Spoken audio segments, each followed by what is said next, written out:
Hello and welcome to Math United.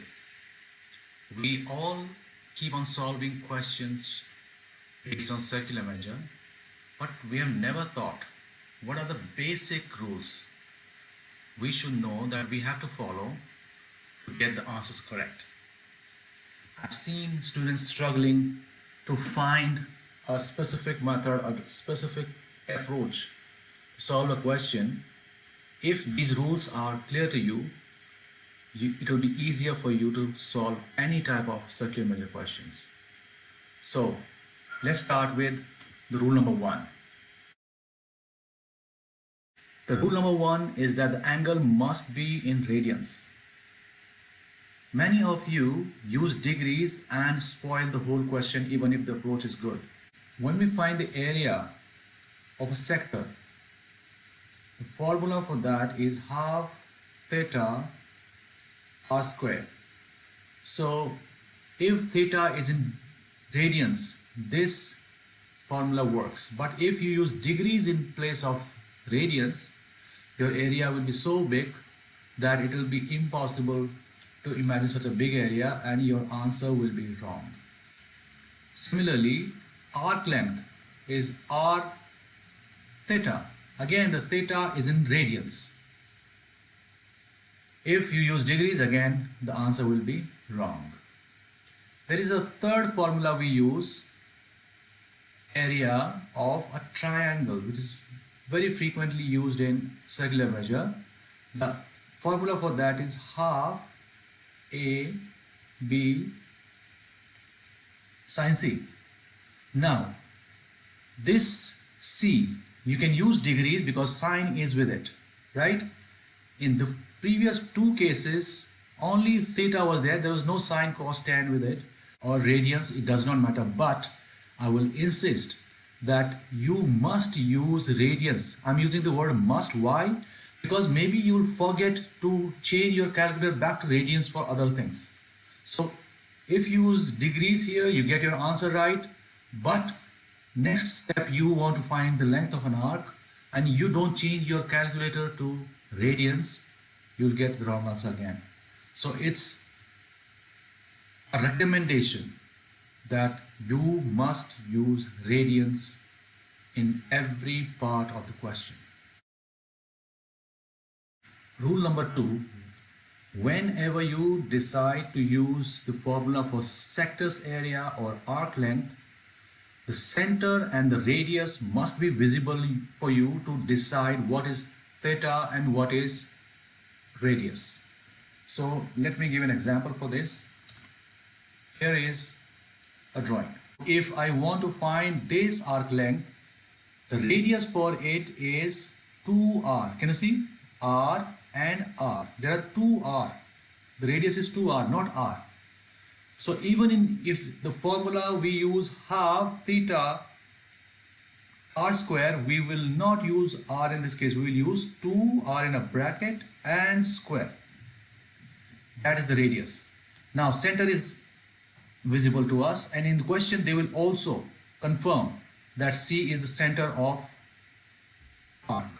So now we want theta, but for this arc, this big arc, the angle is this, which is 3 theta. So we use the same formula with same alphabets and variables, but because the reality was different, so we changed them accordingly. So choose your radius, center and angle diligently. Rule number 3. The formula for the area of a triangle is half AB sine C. The rule is that this angle C must be between A and B.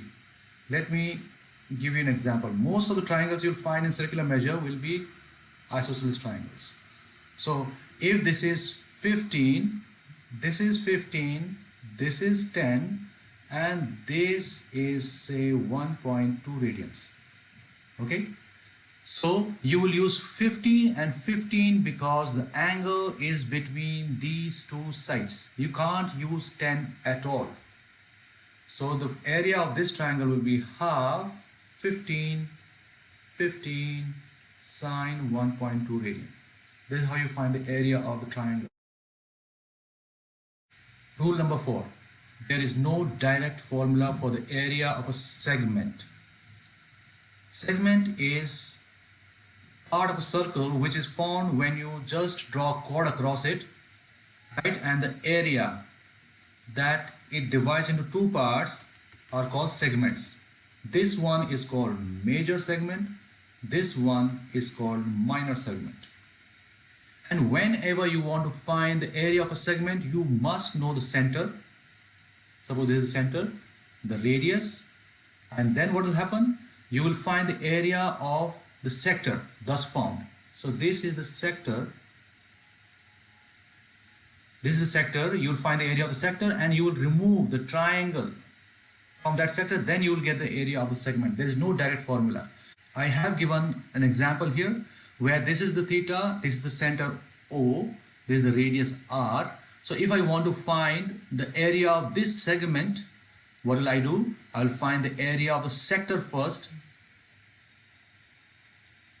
which is this center, radius, and then arc, that is the sector area. Minus will subtract the area of this triangle so that we get this remaining part. So area of triangle. So area of the sector is half theta r square minus area of triangle. In last rule we said half AB. In this case A is R and B is also R. So it is isosceles triangle usually. So R multiplied by R, sine, and angle between those two R's is theta. This is how we'll find the area of any segment. Rule number 5 is that the perimeter, we must find each individual outer line of the shaded part and then add them.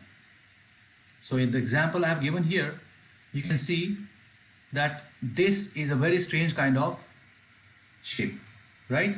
But each line will be found or deduced. Deduced means from the given facts it may come out. For example, here this will be 10 centimeters.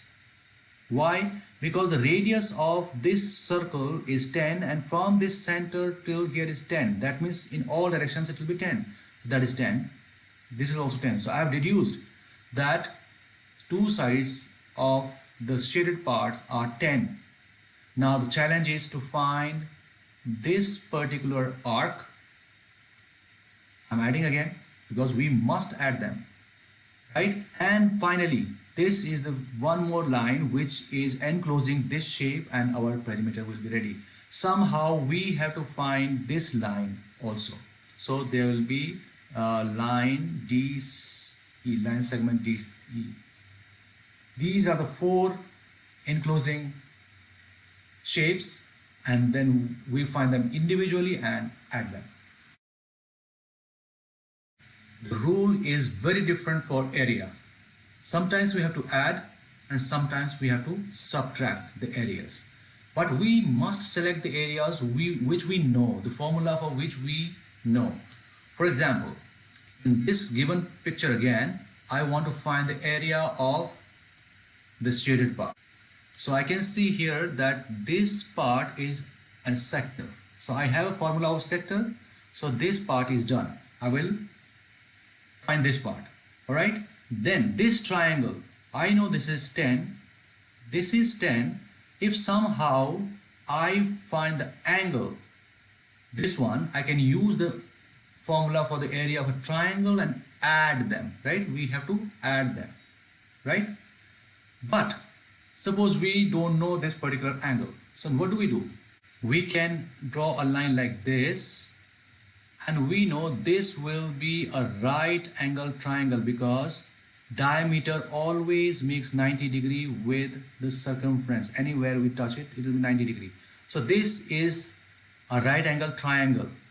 We can find the area of this right angle triangle, then find the area of this smaller white triangle and subtract it from the right angle triangle bigger one and remaining will be this shaded part. So now we have the sectors area and this area. So what we did, we added these two, but before that, to find this part, we subtracted this triangle from the big triangle. So we added and subtracted depending on the situation. Usually the A part of circular measure question says show that something is equal to something. That does not mean that what they have stated you can use it. You can't use it. You have to arrive at that solution. Let me give an example. Here is a question. So the first part of this question says show that the area in centimeters square of a sector is 15r minus r square. That does not mean that you can use this 30 centimeter into this equation somehow. You have to use your information given in the first part to arrive at this solution. You cannot use it. You have to finally get this answer. I'm sure after knowing these 7 rules, you will never be failing to answer any circular measure based question.